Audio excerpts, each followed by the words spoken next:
So students, welcome back.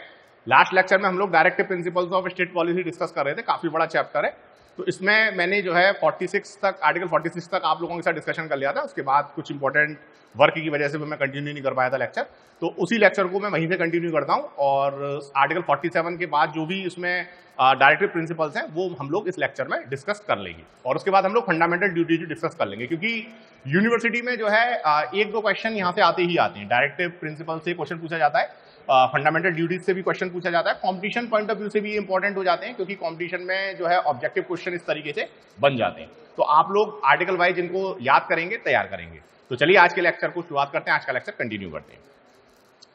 इसमें मैंने आप लोगों को जो है आर्टिकल 46 तक बता दिया था। 47 में डिस्कस कर रहा था कि जो पौष्टिक आहार है, जो जीवन स्तर है, न्यूट्रिशनल वैल्यू की मैं बात कर रहा था कि बच्चों का जो पौष्टिक आहार है उसको बढ़ाया जाना चाहिए। और न्यूट्रिशनल वैल्यू की भी मैंने बात की थी कि वहां पर इस संबंध में राज्य के निर्देशक तत्व के तौर पर प्रावधान दिया गया है। और वहां पर गवर्नमेंट की ये कहीं ना कहीं ड्यूटी है कि वहां पर कोई भी बच्चा कुपोषण का शिकार ना हो, क्योंकि अगर बच्चे कुपोषण का शिकार होने लगेंगे तो देश का भविष्य कहां जाएगा। यानी कहने का तात्पर्य है कि जो नींव है वो युवा पर टिकी हुई है, बच्चों पर टिकी हुई है। तो इसलिए जरूरी है कि कोई भी बच्चा कुपोषित ना हो और जो भी न्यूट्रिशनल वैल्यू है वो सभी बच्चों को समान मात्रा में उपलब्ध कराई जाए। ये बहुत जरूरी हो जाता है।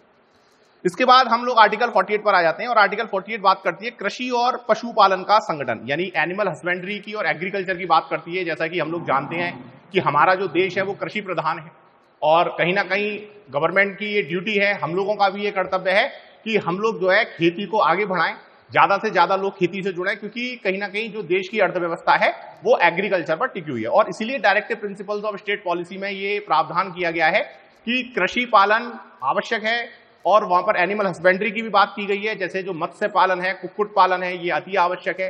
गौवध को निषेध बताया गया है। इसीलिए जो है यहाँ पर directive principle of state policy के तौर पर यह चीज निश्चित की गई है कि सरकार का और हमारा सबकी ये ड्यूटी है कि कृषि को आगे बढ़ाया जाए, और जो भी एनिमल हस्बेंड्री रिलेटेड प्रोग्राम हैं उनको जो है लगभग इंप्लीमेंट किया जाए। आगे चलते हैं हम लोग।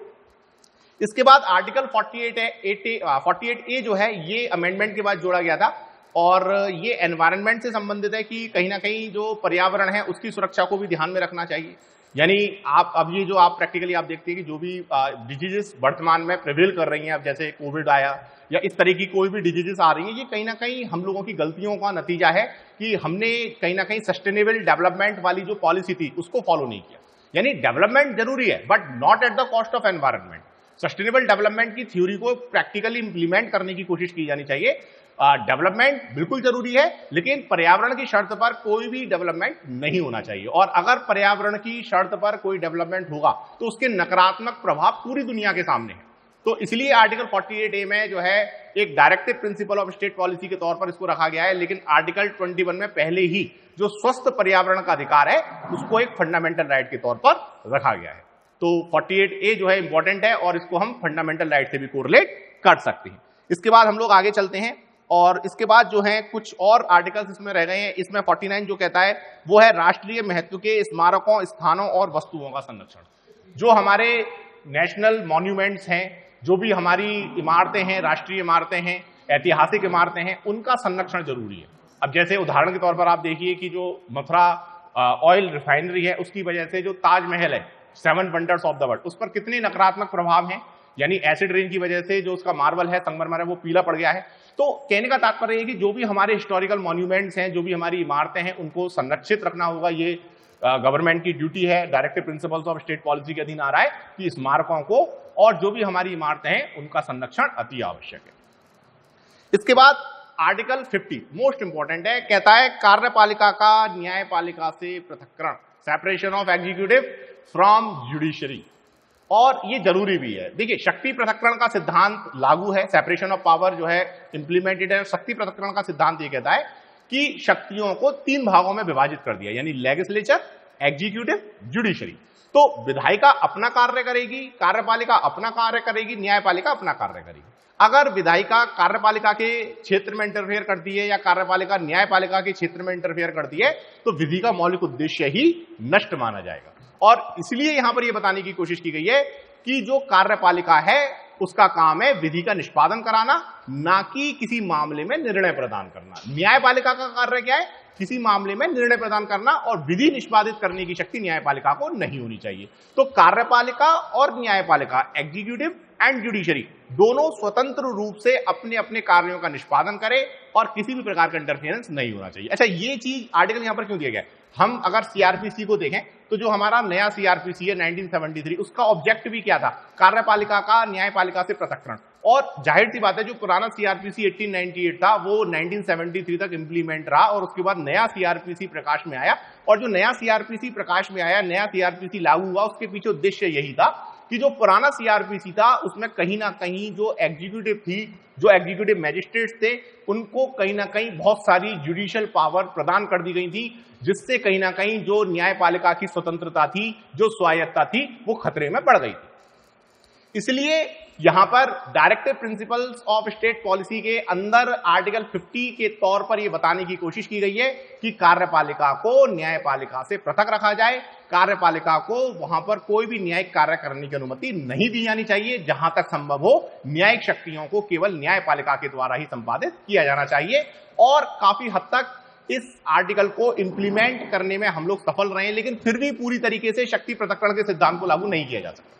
प्रैक्टिकली अगर हम देखें तो सीआरपीसी में भी बहुत सारे प्रोविजंस हैं। कहने का मतलब यह है कि एग्जीक्यूटिव मजिस्ट्रेट्स को बहुत सारी जुडिशियल पावर्स होती हैं जो पब्लिक न्यूसेंस रिलेटेड केसेज होते हैं, या अगर कोई डिस्प्यूट रिमूवल प्रॉपर्टी के संबंध में है, पोजेशन के संबंध में, तो प्रिलिमिनरी जो पावर्स होंगी वो एग्जीक्यूटिव मजिस्ट्रेट को होती है कार्रवाई करने की, है ना। इसी तरीके से जैसे अगर हम देखें 107(16) की कार्रवाई होती है, परिशांति कायम रखने के लिए प्रतिभूति मांगी जाती है, किसी संदिग्ध व्यक्ति के संबंध में कोई प्रतिभूति मांगी जाती है, तो उसके संबंध में जो शक्तियां हैं वो जो है कहीं ना कहीं एग्जीक्यूटिव मजिस्ट्रेट को प्रदान की गई हैं। तो आर्टिकल 50 को इंप्लीमेंट करने की पूरी कोशिश की जाती है, लेकिन फिर भी शक्ति पृथक्करण का सिद्धांत जो है वहां पर शक्तियों को विभाजित तो करता है, लेकिन पूरी तरीके से प्रैक्टिकल इंप्लीमेंट नहीं हो पाता। इसके बाद आर्टिकल 51 जो है लास्ट आर्टिकल है इसका, और वो कहता है वहां पर जो हमारे अंतर्राष्ट्रीय शांति और सुरक्षा की उन्नति, यानी इंटरनेशनल पीस एंड ट्रीटी की बात आती है कि सभी जो राष्ट्र हैं वो शांति से रहेंगे, शांति स्थापित रहनी चाहिए, युद्ध जो है नहीं होना चाहिए। इस संबंध में जो जनरल असेंबली है, सिक्योरिटी काउंसिल है, यानी जो हम बात करते हैं इंटरनेशनल लेवल पर, यानी जो 6 ऑर्गन्स हैं, आर्टिकल 7 में 6 ऑर्गन्स बताए गए हैं। कौन कौन से 6 ऑर्गन्स हैं? महासभा है, सुरक्षा परिषद है, हमारी सामाजिक और आर्थिक परिषद है, न्यासिता परिषद है, और अंतर्राष्ट्रीय न्यायालय है जो कि हेग नीदरलैंड में स्थापित किया गया है, और जो है सचिवालय। तो ये जो 6 ऑर्गन्स हैं ये इंटरनेशनल लेवल पर बनाए गए हैं, और इनका काम यही है कि सभी राष्ट्र शांति से रहें, सुरक्षा से रहें, और इसको जो है राज्य के निदेशक तत्व के तौर पर देखा गया है। तो ये थे हमारे जो है हमारी directive principles of state policy from article 36 to 51, जिसको मैंने 2 पार्ट में बताया।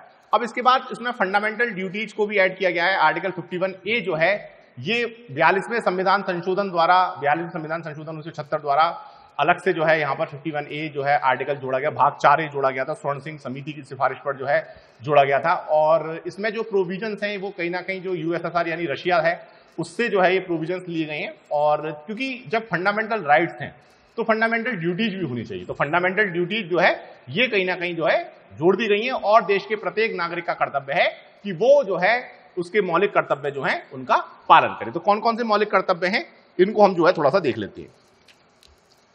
पहला मौलिक कर्तव्य है संविधान का पालन करना और उसके आदर्शों, संस्थाओं, राष्ट्रध्वज, राष्ट्रगीत का आदर करना। यानी नेशनल फ्लैग की बात हो रही है, नेशनल एंथम की बात हो रही है, यहां पर संविधान की बात हो रही है। तो ये देश के प्रत्येक नागरिक की जिम्मेदारी है, उसकी ड्यूटी है कि वो संविधान का आदर करे, संविधान का सत्कार करे, अपने राष्ट्रध्वज को सत्कार करे, नेशनल एंथम का सत्कार करे। ये उसकी एक कहीं ना कहीं फंडामेंटल ड्यूटी बन जाती है। उसके बाद दूसरा है स्वतंत्रता के लिए हमारे राष्ट्रीय आंदोलनों को प्रेरित करने वाले महान आदर्शों को हृदय में संजोए रखे और उनका अनुसरण करे। यानी देश के प्रत्येक नागरिक को उसके इतिहास की जानकारी होनी चाहिए, उसको ये ज्ञात होना चाहिए कि किस तरह महान क्रांतिकारियों ने अपना बलिदान देकर देश को आजादी दिलाई थी, किस तरीके से हम लोग पहले अंग्रेजों के गुलाम थे और सन 15 अगस्त सन 1947 को हमारा देश आजाद हुआ था। तो वो चीज देश के प्रत्येक नागरिक के दिल में होनी चाहिए, उसके हृदय में ये आभास होना चाहिए कि महान क्रांतिकारियों के बलिदान के बाद ही हम लोग आजाद हुए हैं। उनके प्रति सम्मान हमारी आंखों में, हमारे मन में होना चाहिए। ये देश के प्रत्येक नागरिक का कर्तव्य है। उसके बाद तीसरी ड्यूटी जो है, भारत की एकता, संप्रभुता, अखंडता की रक्षा करें और उसको बनाए रखें। जो हमारी एकता है, जो हमारी अखंडता है, जो हमारी संप्रभुता है, सोवरेनिटी है, उसकी रक्षा करना और उसको बनाए रखना। यानी देश के प्रत्येक नागरिक का कर्तव्य है कि देश की अखंडता बनी रहे, देश की एकता बनी रहे, देश की संप्रभुता बनी रहे। क्योंकि इतना बड़ा हमारा देश है, इतनी सारे धर्म हैं, इतनी सारी जातियां हैं, फिर भी हम सब लोग इंडियंस हैं। हम लोग कंपोजिट कल्चर में बिलीव करते हैं और ये अखंडता, ये एकता, ये संप्रभुता देश की बनी रहे। ये जो है तीसरी ड्यूटी के तौर पर देश के प्रत्येक नागरिक को बताया गया है। इसके बाद चौथा ड्यूटी जो है वो कहता है देश की रक्षा करें और आह्वान किए जाने पर राष्ट्र की सेवा करें।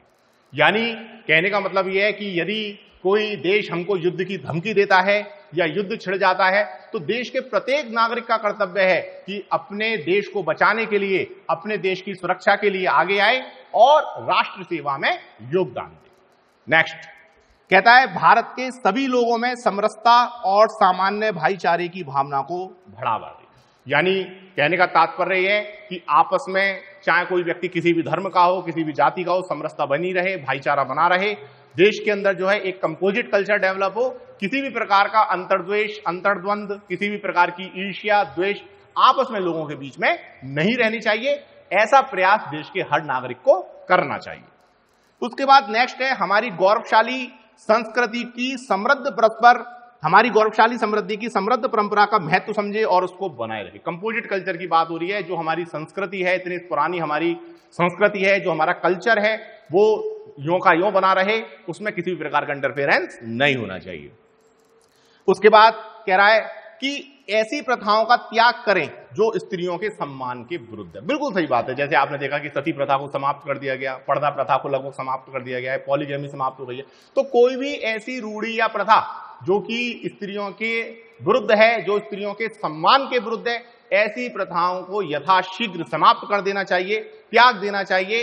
ये जो है देश के प्रत्येक नागरिक का कर्तव्य है कि ऐसी प्रथाओं को दूर किया जाए, इस तरह के वातावरण बनाया जाए देश के अंदर कि सभी लोग जो है आपस में अच्छे से रह सकें। किसी भी ऐसी प्रथा को इंप्लीमेंट नहीं किया जाए जो कि स्त्रियों के सम्मान के विरुद्ध हो। इसके बाद वो आगे कहता है जंगलों, झीलों, नदियों और सभी प्राकृतिक पर्यावरण की रक्षा की जाए, जीवित प्राणियों के प्रति दया भाव रखा जाए। केवल यहां पर बात केवल लिविंग बींग्स की नहीं है, नॉन लिविंग बींग्स की भी बात आ रही है। यानी कहने का मतलब हम अपने एनवायरनमेंट की बात कर रहे हैं, पेड़ पौधों की भी बात कर रहे हैं, जानवरों की भी बात कर रहे हैं, पक्षियों की भी बात कर रहे हैं। यानी कहीं ना कहीं जो मैंने डिस्कस किया था कि मानव होने के नाते हमारे जो भी कर्तव्य, हम किसी धर्म में विश्वास नहीं करते, किसी पथ में विश्वास नहीं करते, लेकिन मानव होने के नाते हमारे जो कर्तव्य हैं उन कर्तव्यों का हम निष्पादन करें। यानी सभी जीवों के प्रति, सभी प्राणियों के प्रति दया का भाव रखें। इसके बाद बात आती है वैज्ञानिक रुझान, मानववाद और ज्ञान तथा स्वाधार की भावना का विकास करना। यानी डेवलपमेंट भी जरूरी है क्योंकि देश जो है आगे बढ़ रहा है, लोग आगे बढ़ रहे हैं और टेक्नोलॉजी आगे बढ़ रही है। लेकिन टेक्नोलॉजी या डेवलपमेंट जो होगा वो पर्यावरण की कीमत पर नहीं होना चाहिए। सस्टेनेबल डेवलपमेंट की पॉलिसी को हम लोग फॉलो करेंगे और फंडामेंटल ड्यूटीज में भी यही लिखा हुआ है कि वहां पर ऐसी चीजों को बढ़ावा दिया जाएगा, परंतु पर्यावरण की कीमत पर नहीं। आगे वो कह रहा है सार्वजनिक संपत्ति की रक्षा करें और हिंसा से दूर रहें। यानी जो पब्लिक प्रॉपर्टी है उसकी सुरक्षा करना, उसकी रक्षा करना देश के प्रत्येक नागरिक का कर्तव्य है। प्रैक्टिकली हम लोग इस चीज में प्रैक्टिकली देखते हैं कि जैसे ट्रेन्स में, प्लेटफॉर्म्स में हम लोगों को लगता है कि हमारी प्रॉपर्टी तो नहीं है, कैसे भी इसको गलत है। यानी देश की संपत्ति हमारी संपत्ति है, हमारा ही कर्तव्य है कि सार्वजनिक संपत्ति की सुरक्षा की जाए और किसी भी प्रकार की हिंसा को तत्काल रूप से त्याग दिया जाए। इसके बाद वो कहता है कि जो 6 साल से 14 साल तक की आयु के बच्चे हैं, ये अलग से 11वां प्रावधान जो है 86वें संविधान संशोधन द्वारा जोड़ा गया है कि इस आयु के जो बच्चे हैं उनके माता पिता का ये कर्तव्य है कि वो इनको अनिवार्य शिक्षा उपलब्ध कराएं। तो इस तरीके से फंडामेंटल ड्यूटी जो है भाग 4 में 42वें संविधान संशोधन द्वारा जोड़ी गई थी और ये जो है यूएसएसआर के संविधान से लिया गया था। और इस तरीके से क्वेश्चन जो है फंडामेंटल ड्यूटीज पर ही बन जाता है, डायरेक्टिव प्रिंसिपल्स पर ही बन जाता है। यूनिट 3 में लगभग इसमें से क्वेश्चन आ जाता है। तो ये सभी चीज जो है इस लेक्चर में हम लोगों ने डिस्कस की।